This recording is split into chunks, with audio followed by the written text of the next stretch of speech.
Become a member, sign in, and start streaming today. Well, we've been a little bit chatty today, so I think it's going to be best if we go to our favorite part of the week, which, of course, is Disgrace of the Week. Ms. Calhoun, as always, you start us off.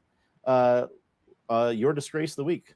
I'm going to admit to being wrong again. Let's see, I was wrong a couple of weeks ago about Mother Cabrini holiday. Now I am wrong about the Gunnison County. I made fun of them a month ago when they closed restaurants to 60-year-olds. Now they have closed the entire county to people from outside the county, including pesky Texans who are very upset with me that I'm defending Gunnison County.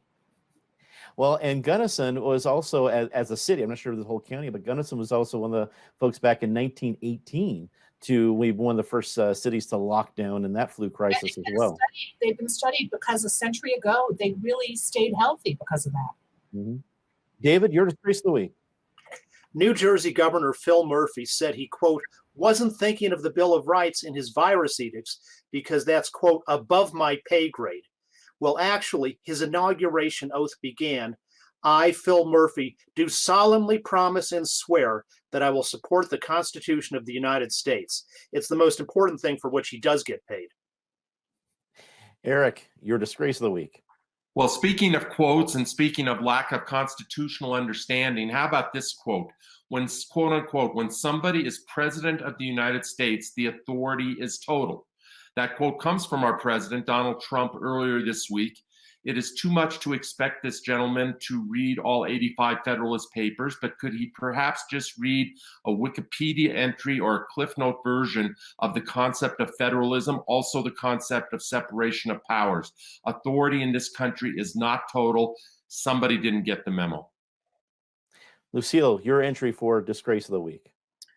My disgrace for this week is actually a little bit of a holdover from last week, but we finally got the results today, is the Wisconsin primary. I think that we can all agree that the breakdown was massive. There are lots of fingers to point there, and we won't know for a little bit now what the actual health consequences will be of making voters go out against stay-at-home orders to exercise their civic rights.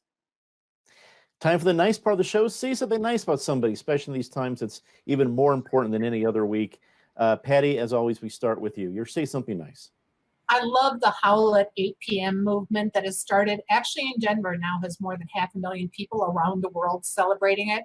And on April 22nd, it will be Halloween. So go out in costume and howl at the moon at 8 o'clock.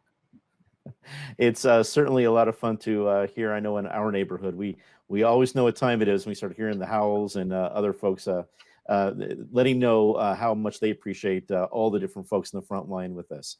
Let's go to David. You're to say something nice. Who knew that the 101 Dalmatians with the barking hour would actually be a prediction for our future? The upcoming National Football League draft is my best thing for the week because for people who enjoy sports news, it's great to have some actual news. That's a good point. And the PGA also making some sports news that they want to come back in June.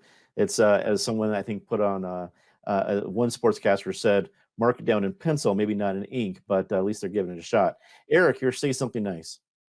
I'm going to single out the Rose Community Foundation, a foundation here in Denver that I have some familiarity with. Already, they've given away over $1.75 million in sort of emergency funding, emergency relief to very worthy organizations dealing with people who are suffering most economically in most cases from this virus, but more broadly, Dominic, not just this one foundation, but foundations across the area, philanthropists and donors across the area who are digging as deep as possible to try to make a difference here and to try to ameliorate this as best as possible. You're here. Lucille, you're say something nice. I've really been enjoying the art recreation movement online. Lots of museums and art galleries across the world have opened up their artwork and encouraged people to recreate them at home. As we all contemplate how long we will be at home, it's really lovely to have something that is artistic and creative for us to focus on in addition to all of the other very impending news. I wholeheartedly agree with that. I want to include to say something nice as well. A good friend of mine, John Digby, a supporter of this show also runs a trucking company, and it's folks that are part of his trucking company that are joining truckers from across the entire country of all different kinds of companies that are keeping all of our stocks replenished and making sure that there are supplies. We're not worried as a country about anything really besides toilet paper, that all those shelves are being filled by great folks in grocery stores and stores across the country, but all that stuff is getting to them because of great truckers, many of them working for our friend John Digby. So thanks for supporting the show and for all the work that you're doing.